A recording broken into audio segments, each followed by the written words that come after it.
The shepherd who became king, the story of David. A small shepherd boy, a giant warrior, and one stone that changed history. In the small town of Bethlehem, Jesse had 8 sons. The youngest was David. David was not a soldier. He was not tall. He was not famous. He was a shepherd. While his older brothers went to war, David stayed in the fields. He learned courage by fighting lions and bears to protect his flock.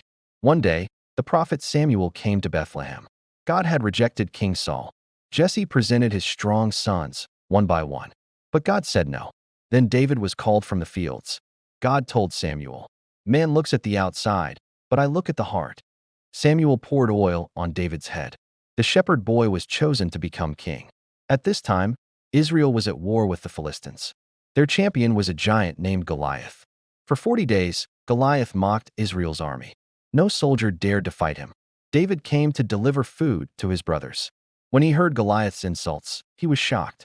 "Who is this giant that defies the living God?" David asked. King Saul offered David his armor, but it was too heavy. Instead, David took a sling, 5 smooth stones, and faith in God.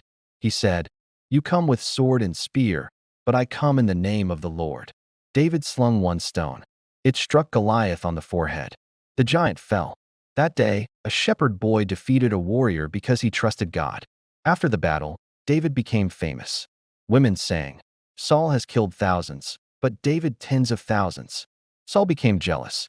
Instead of celebrating David, Saul tried to kill him. David ran into the wilderness. He hid in caves. He lived like a fugitive for years. Twice, David had the chance to kill Saul, but he refused. "I will not touch the Lord's anointed," he said. David chose patience instead of revenge. After Saul died, David finally became king. He united Israel. He brought the Ark of God to Jerusalem. He danced with joy before the Lord. David was a warrior and a worshiper. He wrote many psalms filled with prayer, praise, and honesty. One of his most famous lines is, "The Lord is my shepherd, I shall not want." David was not perfect. One day he sinned greatly. He took another man's wife, Bathsheba, and arranged for her husband to die in battle. God sent the prophet Nathan to confront him. David did not deny his sin. He repented deeply. He cried, "Create in me a clean heart, O God." Though there were consequences, God forgave him. David shows us that even great leaders can fail, but true greatness is found in repentance. David is remembered as a brave shepherd, a giant slayer, a patient servant, a powerful king, a true worshiper, a repentant sinner. The Bible calls him a man after God's own heart. Imagine a young shepherd under the stars, a sling in his hand, a song in his heart.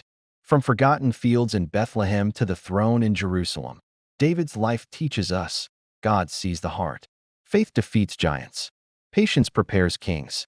Repentance restores the fallen. And sometimes, the smallest person becomes the greatest leader in history.